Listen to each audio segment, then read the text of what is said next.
What screams pretending to be upper class?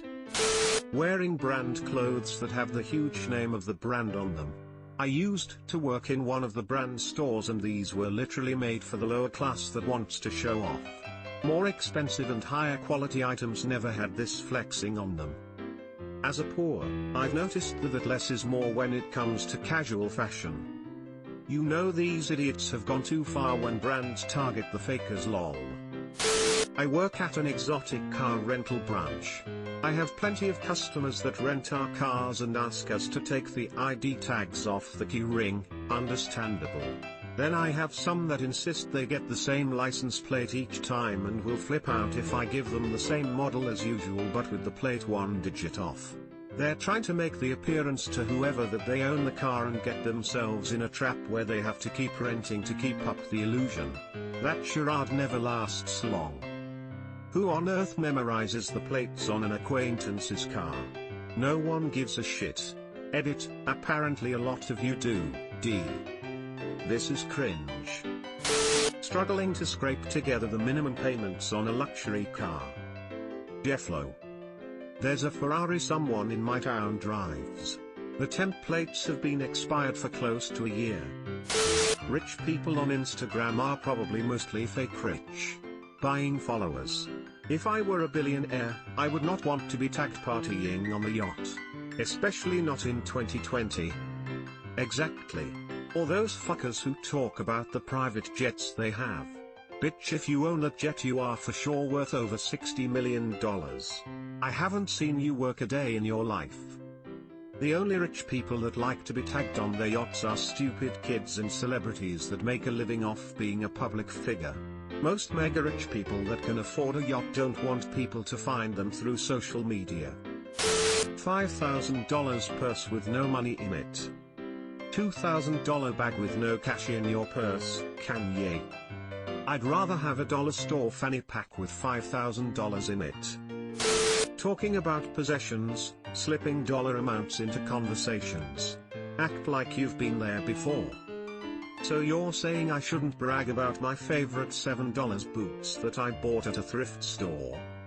Knew a guy that once worked as a waiter at the restaurant at a high-end country club. He said it was pretty obvious who was new money and who was old money.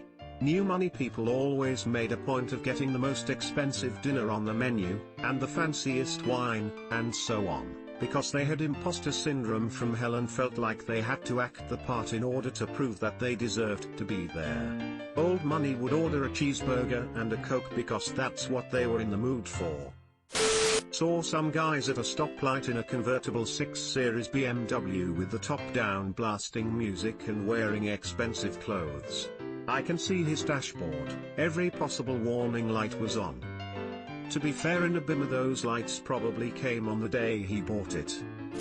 Putting entrepreneur on any social media platform bio. When I see this I always think to myself, so you're unemployed? Always an MLM.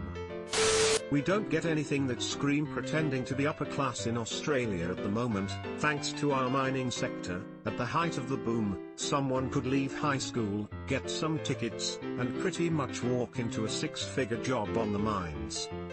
So the young man driving around in an expensive muscle car while covered in tattoos, slabs of beer in the back, may not be pretending, but could be a cashed up bogan. Same in the US with oil fields. I had several friends from here in Seattle that went to the Dakotas and got really high-paying jobs, then blew it all on expensive cars. Seminyak, Bali is full of these people. Shopping in the curtains aisle of Walmart and openly declaring to me, an employee trying to zone, that we have no taste. I wish employees were allowed to sass back at stuff like that. Mom, this is a Walmart. We took the wheels off our double wide, and bought plastic paneling that looks like bricks. That is just sensible curb appeal. Gotta have that underpinning or your heat and air bill will be wrecked. Talking about how expensive everything you have is and how much money you have. I've found the truly wealthy people don't feel compelled to talk about it constantly. A friend of mine said that a woman she had to deal with would spend $20 on something worth $10, and then tell her she spent $30 on it. You're exactly right. It's the empty pot that makes the most noise, not the full one. People that flash their cash and incessantly talk about their luxury items are the real pretenders. You can spot the insecure person pretty easily by the amount of noise he makes. When you know you can afford or do something easily, you go about your life and just do it. Throwing parties every week, and calling everyone old sport. All for that girl that lives right across from you. Also fearing you haven't been a good host. When people act all rich but they've never even staged a South American coup for better tax rates on their fruit plantations. Pronouncing your name bouquet. Obligatory edit, thank you mysterious benefactors. The bouquet residence, the lady of the house speaking. Spelled B-U-C-K-E-T ha. Getting married in a big fat wedding by taking out loans, borrowing from friends. Plus, getting super expensive rings when you can't afford 1/10 of it. It's time for that comment again. This may not be as bad as some of the other answers, but a friend of mine took out a loan for $250,000, I promise, I am not exaggerating this number, to pay for her dream wedding to a guy she had known for 3 months. They got divorced after less than a year and she is still in debt from it. Constantly altering your pink Chanel suit to fit in at a country club. For once, maybe someone will call me sir without adding you're making a scene. I thought changing suits had gone out of fashion, Marge? Jefflo. If gas station boner pills were a person. White trash upper class. The bandana and the goatee. Eesh. Nah, he looks obviously not wealthy. Subscribe for more hot Reddit takes in your inbox, guaranteed.